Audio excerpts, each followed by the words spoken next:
Begitu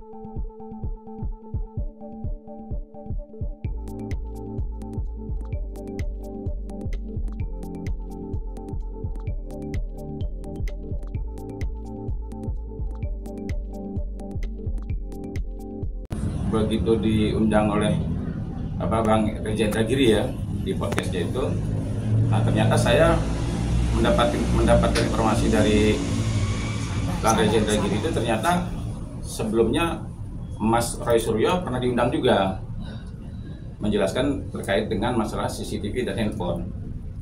Nah di situ saya mendapatkan keterangan dari Bang Reza Indragiri itu ternyata handphone ini katanya datanya bisa ditarik ya, dan dimasukkan kembali data yang baru, dan kalau dibuka sama ahli IT maka data yang lama itu tidak bisa diambil lagi, yang muncul adalah data yang terbaru.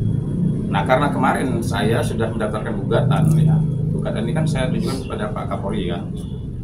Nah karena 6 handphone ini yang disita tahun 2016 ini kan dalam penguasaan pihak penyidik nih Polda Jawa Barat. Nah ada rasa khawatir saya juga nih, andai kata itu bisa ditarik dan diganti kan bisa-bisa aja kan. Nah tapi untuk mencegahnya bagaimana, jadi saya hari ini udah masukin surat nih. Tuh, boleh surat. agak ke atas Bang. Nah, siap Ya. Tahan Bang. Ya. Kanan bang. Sini bang. Alhamdulillah. Oke. Oke, ini isinya nih ya. Nah, ini perihalnya mohon untuk mengamankan barang bukti sitaan berupa 6 handphone dan CCTV. Ini kami minta kepada Propam ya, untuk kan Propam sudah turun juga. Nah, yang langkah pertama kami minta Propam untuk mengamankan dulu 6 handphone dengan CCTV agar jangan sampai artinya berubah dari asalnya aslinya gitu. Satu ya, ini udah nih. Ya, aman Udah. ya. Nah ini kedua nih. Nah, ini kami tujukan kepada Pak Kapolri untuk nih, karena kemarin kan Pak Rudiana sudah resmi dilaporkan nih. Kemudian juga saksi Dede muncul. Nah ini terkait dengan jabatannya Pak Rudiana kan masih aktif sebagai Kapolsek kan. Artinya kami minta supaya jabatan Kapolseknya dicopot, dinonaktifkan, sama seperti Pak Ferdi Sambo dulu kan begitu kan. Begitu dia jadi terlapor, untuk mencegah ya dia kan bisa memberikan perintah. Sekarang ini posisi dia sebagai Kapolsek masih bisa memberikan perintah ya. Ada kemungkinan juga dia memiliki senjata kan. Artinya dengan situasi dan kondisi seperti ini ya kita minta kepada Pak Kapolri yang pertama untuk mencopot jabatannya sebagai Kapolsek. Yang kedua kalau dia punya senjata ya mohon ditarik. Nah, karena kan situasinya sekarang sudah tidak ya bisa dikatakan sudah tidak kondusif gitu kan. Jadi ini permintaan kami, udah ya. Lalu Bang. Udah.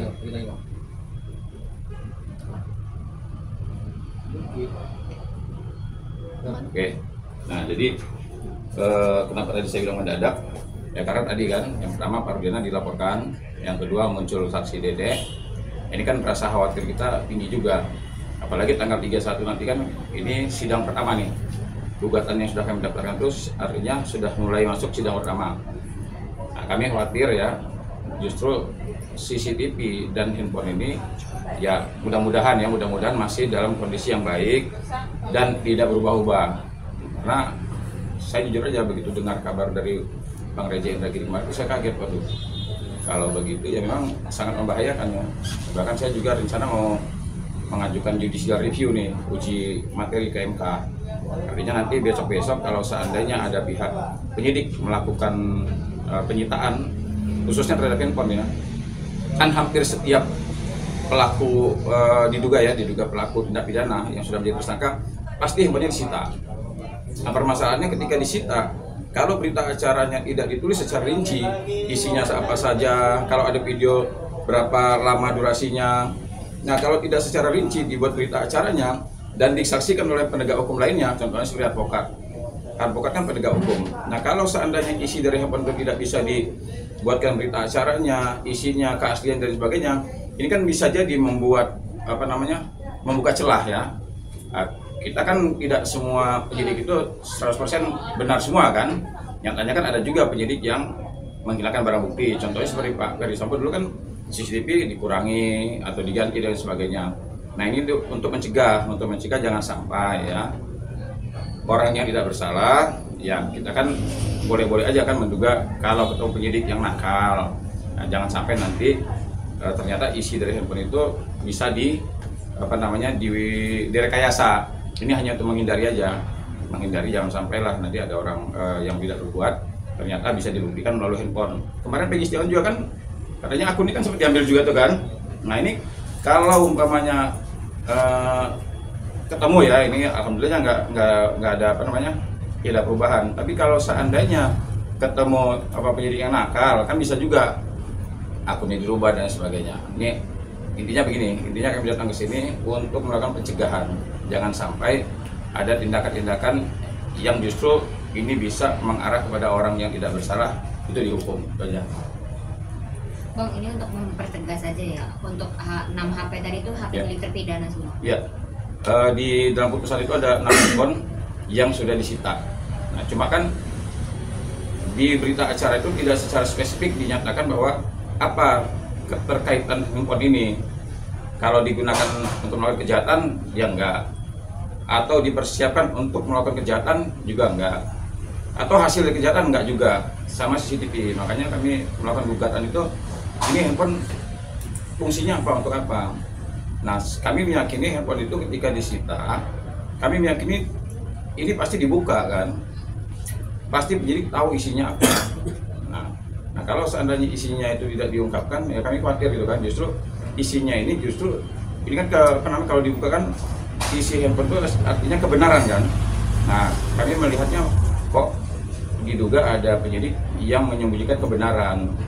Nah, kalau handphone dibuka, CCTV dibuka, saya rasa juga ini akan terang nih. Jadi ibaratnya handphone itu punya terpidana yang ada sekarang sedang menjalankan hukuman di lapas itu. Bang, menurut abang sendiri kemunculan Dede yang membongkar Rektor Dene gimana nih Bang? Dan diwakili sama Kang Dede? Iya, menurut saya justru makanya begitu saksi Dede ini muncul, saya jadi langsung bergerak lagi kan. Artinya ini kan dengan munculnya Dede ini kan luar biasa nih bagusnya nih. Karena memang saksi yang benar-benar memberatkan 8 terpidana ini kan saksi Aep sama si Dede. Nah, munculnya Kang Peri pada saat itu dengan tegas dia menantang Dede untuk membuktikan kesaksiannya dia. Kan saat itu juga langsung hilang nih si Aepnya. Nah, sekarang ternyata Aep itu pasangan sama si Dede. Nah, si Dede sekarang muncul nih mengatakan hal yang menurut dia sebenarnya tidak seperti itu. Nah, ini membuka ya semakin besar, membuka peluang bagi Aep nih, khususnya Aep nih. Kalau Dede, saya jujur aja, ada beberapa kemarin kita di live TikTok itu ada beberapa advokat yang mengatakan bahwa si Dede juga jangan tenang aja katanya kan. Si Dede juga bisa jadi tersangka. Kalau saya nggak setuju. Kalau saya Dede tidak setuju jadi tersangka. Kecuali ya kalau Dede itu begitu perkara ini sudah booming, dia muncul seperti Aep. Nah, Aep kan muncul tuh. Dia mengatakan berulang-ulang ini begini dan semua cerita karangan dia. Nah, Dede nggak muncul dia. Nah, mungkin dia ada rasa takut atau was-was dan sebagainya. Nah, tiba-tiba dia mengajukan diri kepada Kang Deddy dan menceritakan hal sebagaimana yang sebenarnya. Ya, kalau menurut saya baguslah. Saya juga memberi apresiasi lah kepada Kang Deddy ini. Jadi, jangan khawatir dia, walaupun dia sudah siap ya. Dia kemarin mengatakan sama Kang Deddy sudah siap dengan segala konsekuensinya. Ya, artinya baguslah menurut saya ini. Artinya ini menunjukkan bahwa sebenarnya sejak awal saya sudah curiga kan, saya sudah menduga bahwa keterlibatan Pak Rudiana ini memang terlalu jauh ya, sangat jauh. Malah saya menduga ya, sejak awal dulu saya pernah menyampaikan bahwa malah dugaan saya kan boleh aja saya menduga, saya menduga malah bisa saja dugaan saya itu jangan-jangan pelakunya justru Pak Rudiana. Kenapa saya bilang bisa jadi pelakunya Pak Rudiana? Kalau tanggal 28 ya Pak Rudiana itu curiga terhadap kejadian ini, bukanlah kejadian laka lantas nih. Saya rasa kalau dia tidak punya tujuan lain daripada hanya melaporkan, saya rasa tanggal 28 pagi itu dia pasti buat laporan di Polres. Saya curiga nih, ini bukan laka lantas. kalau dia murni ya, murni hanya melaporkan, tidak memiliki tujuan yang lain, kalau menurut saya dia harusnya buat laporan tuh tanggal 28. Yang menangani itu apa namanya? Mungkin reskrimum ya, atau mungkin dia mau bergabung menjadi apa namanya polisi yang melakukan penyelidikan, bisa-bisa aja. Tetapi yang jelas tanggal 28 itu pasti menurut saya kalau murni dia mencurigai itu pembunuhan, 28 menurut saya dia harus laporan. Kenapa kok dia buat laporannya tanggal 31 berbarengan dengan penangkapan? Nah, boleh aja dong saya menduga 28, 29, 30 Parudinnya kemana? Ya kan? Nah, menurut saya pengalaman apa namanya perkara, TKP pasti dibersihkan oleh pelaku. Ya, 28, 29, 30 Parudiana ada di mana? Kalau dia melakukan penyelidikan, kenapa dia kok bertemu dengan Aib tanggal 31? TKP-nya kan nggak jauh dari situ. Ya. Nah, boleh aja dong saya menduga kan, jangan-jangan ya kan, kalau saya menduga jangan-jangan Parudiana ada pelakunya, berarti pelaku membersihkan TKP dong. Karena kan ada, kalau dia terjadi pembunuhan dan pemerkosaan, pasti ada darah yang tercecer, pasti banyak itu bukti-bukti yang harus dibersihkan tuh. Ya. Tiba-tiba tanggal 31 menurut ceritanya 31 dia katanya ketemu dengan AF sekitar jam 14.00 lah. Nah, kemudian dia tukar nomor handphone sama si Parudiana, si AF-nya. Berapa jam kemudian tiba-tiba apa namanya AF ngasih kabar Parudiana, kemudian datang. Kan cerita ini kalau menurut saya agak janggal. Andai kata dia ketemu sama AF tanggal jam 2 itu, saya rasa juga para terpidana ini yang diduga pelaku mungkin ada di rumahnya. Kan nggak mungkin pergi kemana-mana, mereka ada di sekitar situlah. Anggaplah mereka nggak kumpul 1, 2, 3, 4 pasti ada dong. Ini kan 8 orang pada saat di 7 orang. Kalau si Ripaldi kan duluan sudah ketangkap. Nah, ini kan cerita seolah-olah bahwa cerita ini benar. Seolah-olah cerita ini jam 2, jam 14 ketemu AF, terus pulang lagi. Nah, kemudian dikabari lagi sekitar jam 4 atau jam 5 gitu. Terus balik lagi, ada orangnya di situ, terus dibawa lagi, ditangkap, dibawa ke Polres, terus bikin LP langsung hari itu juga. Nah, yang lucunya lagi, di LP-nya Parudiana itu, Parudiana bisa menjelaskan secara rinci loh kejadiannya. Kalau saya baca LP-nya tuh, baca WAP-nya tuh, loh, Parudiana ini menjelaskan peristiwa seperti seolah-olah dia ada di TKP.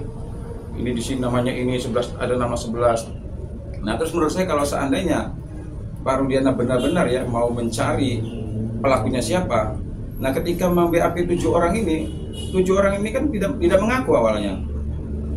Harusnya kan kalau dia mau mencari benar-benar pelakunya, udah deh, saya cari orang lain kan. Kalau nggak ngaku nih, kalau 7 orang diperiksa nggak ngaku, pasti itu dilepasin, cari yang lain. Kenapa kok masih bersikeras dengan 7 orang ini, termasuk 8 lah kita anggap sama Ripaldi, digabungin lagi Ripaldi itu yang sudah 2 hari ditangkap, digabungin jadi 1, kemudian muncul lagi nama 3 orang lagi, Peggy Perong, Andi, sama Dani. Nah, saya melihatnya loh, seperti Parudiana ini tahu jumlahnya ada 11. Harusnya kalau memang dia nakal 8 orang, ya 8 orang aja. Kok tiba-tiba bisa muncul nama 11 orang gitu loh. Ini kan terkesannya gini, terkesan Parudiana ini tahu terjadi pembunuhan, dia yakin pemerkosaan, terus juga jumlahnya 11 orang, nama-namanya sudah ada semua, ya kan? Ada dong kita dugaan kecurigaan terhadap Parudiana. Jangan-jangan dia pelakunya gitu. Berarti bisa dibilang pelaku skenario-nya Bang berarti. Iya kan begini loh. Kalau menurut saya normalnya, kalau saya ini udah kayak penyidik nih, ya kan? Saya memposisikan diri saya sebagai penyidik nih. Ketika penyidik menghadapi orang yang diduga adalah pelakunya, ketika dia di BAP, ternyata yang diduga pelaku ini tidak mengaku. Pasti pihak penyidik mencari alat bukti yang lain. Contohnya apa? CCTV, handphone diperiksa dan sebagainya. Nah, handphone dan CCTV ini kan bisa membuktikan bahwa orang ini bukan pelakunya atau pelakunya. Nah, kalau handphone dibuka, CCTV dibuka, ternyata dia bukan pelakunya, tapi ya kita duga nih, dia masih kekeh orang ini aja udah. Berarti kan seolah-olah dia udah kambing hitamkan aja orang ini biar lepas orang itu. Logikanya kan begitu. Kalau saya seorang penyidik, begitu saya BAP orang ini nggak ngaku, ya udah lepasin aja. Tapi saya cari bukti yang lain. Saya cek CCTV, saya lihat handphonenya. Oh, ternyata bukan orang ini. Apa mungkin penyidik tidak mau cari yang orang lain yang pelaku sebenarnya? Pasti dia mencari lagi orang yang sebenarnya. Nah, ditambah lagi ya, tanggal berapa itu rumah Peggy Setiawan digerebek tanggal berapa itu kalau salah 31 kalau salah ya. Beberapa hari kemudian ya, berapa jam atau yang jelas setelah penangkapan 8 orang ini, rumah Peggy kan digerebek nih. Rumah Peggy digerebek, ternyata Peggy Setiawannya kan nggak ada nih, ya kan? Orang tuanya mengatakan Peggy Setiawan ada di Bandung. Logikanya gini, kalau yang apa namanya Pak Rudiana itu tahu pembunuhnya benar-benar Peggy Setiawan dan Peggy Setiawan ada di Bandung, oke lah penyidik lain yang nggak mau ngejar. Masuk logika nggak? Orang tuanya korban tidak mengejar selama 8 tahun. Peggy Setiawan pulang kampung kok, Lebaran selama 8 tahun itu sering pulang. Nah logikanya, apa benar Pak Rudiana nggak ngejar Peggy Setiawan selama 8 tahun? Dia polisi, dia juga ayah korban loh. Iya kan? Logikanya kan nggak mungkin dong. Sedangkan dia aja berani loh nangkap orang tanpa surat penangkapan. Iya kan? Saking mungkin oke lah orang mengatakan bahwa ya mungkin dia orang tua korban bang, mungkin dia hilap dan lain sebagainya, oke lah. Tapi bagaimana dengan Peggy Setiawan yang sudah dia datangi rumahnya, sudah digerebek, bahkan ngambil apa namanya itu motor. Nah ibunya ngomong ada di Bandung orangnya. Apa mungkin tidak dikejar sama Rudiana? Nah terus oke lah dia nggak ngejar, kita anggap lagi dia nggak ngejar selama 8 tahun. Waduh, saya tanda tanya besar. 8 tahun baru Rudiana nggak ngejar, apalagi dianggap pelaku otaknya lagi si Peggy Setiawan. 8 tahun nggak ngejar, waduh, saya curiga. Nah inilah makanya dugaan saya semakin kuat. Lah jangan-jangan kok orang ini ngotot, udah orang ini aja udah, nggak usah yang cari yang lain lagi. Padahal bisa dipastikan kalau seandainya dia melakukan penyelidikan dan penyidikan, dia bongkar itu handphone, dia lihat CCTV, dia bisa pastikan bahwa orang ini pelakunya atau bukan. Simpel aja. Ya saya berani debat sama siapapun kalau umpamanya cerita ini ibaratnya tidak apa namanya tidak berkaitan gitu. Gampang aja ibaratnya. Makanya sebenarnya gugatan saya yang saya daftarkan di pengadilan itu sebenarnya bukannya saya pengen pihak polisian untuk membuka handphone sama CCTV, bukan sebenarnya. Ini kan bahasa halus saya aja, buka dong handphonenya sama CCTV-nya.